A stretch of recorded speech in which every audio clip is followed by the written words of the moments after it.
So after much wordage, we have Bob. What's Bob's mass, Miss Winter? 80. 80 kilograms. And then we've got polar bear. Yes, that's a polar bear because you can tell because it's white.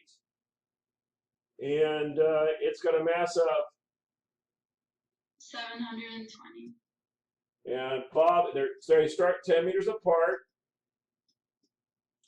And Bob is reeling him in with a force of 20 newtons. By the way, how can he reel that small a force? How's he reeling in a polar bear? There's no friction. No outside forces at all, right? So that's it.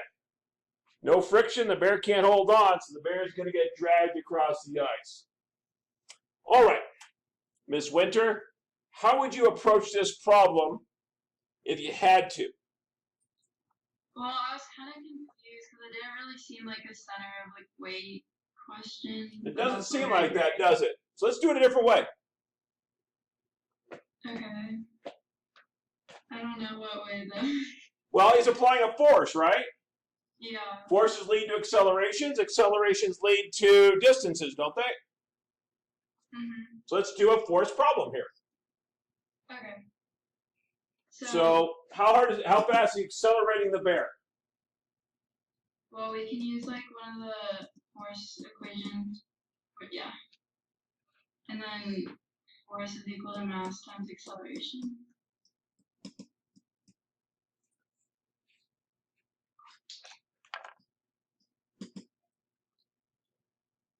Uh, 36 meters per second squared. Whoa, you're dividing backwards.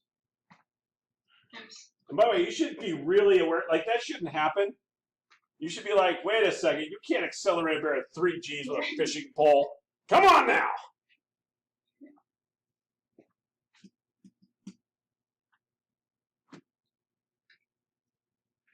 So, distance. So wait. Before you do a distance thing, you said there's no outside forces, right? Yeah, there's no outside. If Bob is pulling on the bear, what's the bear doing on Bob? Like pulling back. Yeah, we better do that too, don't we? Oh, okay. So 720 minus 80. Wait, what? Oh, wait. Never mind. I don't know. Well, we're just going to do MA equals, what's the force that Bob applies on, what the bear applies on Bob?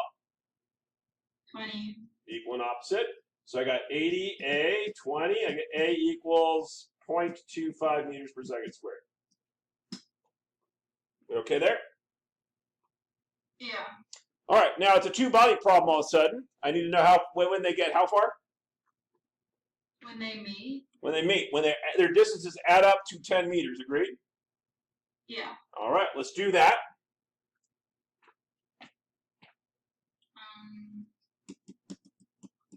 So for the bear, what do I got going on? So acceleration is 0.25. And we don't know the time yet. I think the bear is 0.0278. I'm doing the bear. You're doing the guy. Hold on. I'll go do Bob. We don't know the time yet. What's the initial velocity of Bob? 0. 0, so that cancels out. And then what about the bear? What's the bear situation? Just equals 1/2 a t squared, right? Yeah. T's are the same. Agreed?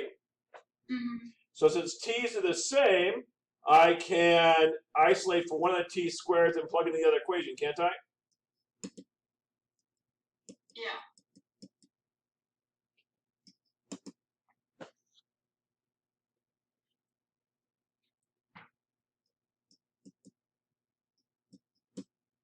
Which one are you isolating for?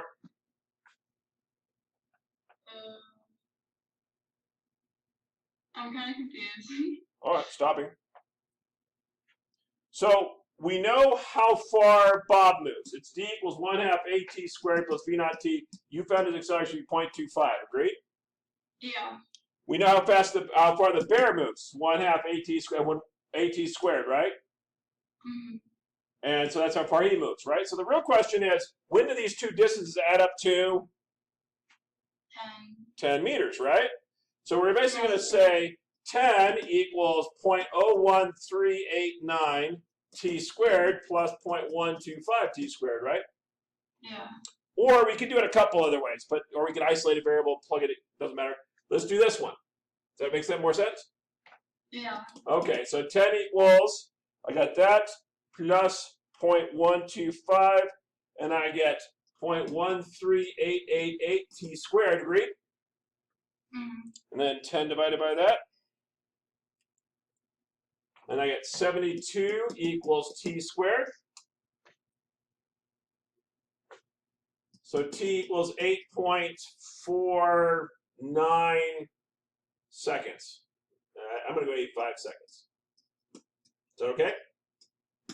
Yeah. Now that I know that, you want to know how far the bear moved or Bob moved? I guess Bob. Okay, so let's put it in under Bob. What do you get? One sec.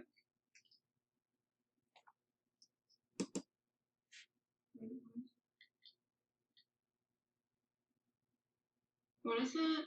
Oh wait, does that say 485? I've got 0.485 seconds. I got 1.46. Wait, what happened? It's squared, isn't it? Oh yeah. Square it.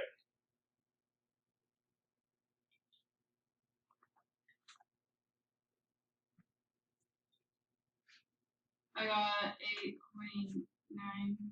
999. I got 9 meters. Yeah. Okay, which means that, by the way, the polar bear moves 1 meter. Are you with me so far? Yeah. All right, that's how you could do the problem, knowing all the stuff we know so far, right? Why is this on a center of mass worksheet? Objects in motion tend to stay in motion unless acted upon by a what? Outside force. And likewise, objects at rest tend to stay at rest unless acted upon by an outside force. Agreed? So therefore, this system, if I treat both Bob and the polar bear as a system, they are in fact not moving. What? Of course they're moving. You can see them moving. I just proved they're moving, didn't I? But the system is not moving. Which means the center of mass is not moving. Which means when they run into each other, they're at the center of mass. Where's the center of mass?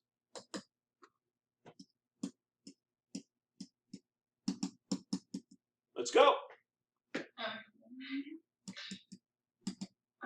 So Bob is 80 kilograms times 9. Wait. Where's Bob starting? Remember, theoretically, we don't know what the answer is. We're doing this a different way. Oh, okay. So 0. We'll make Bob 0 then. Plus, what about the bear? 7, 20. And then we don't. But he started 10 meters away, right? Yeah. Okay. And what's the total mass? 800.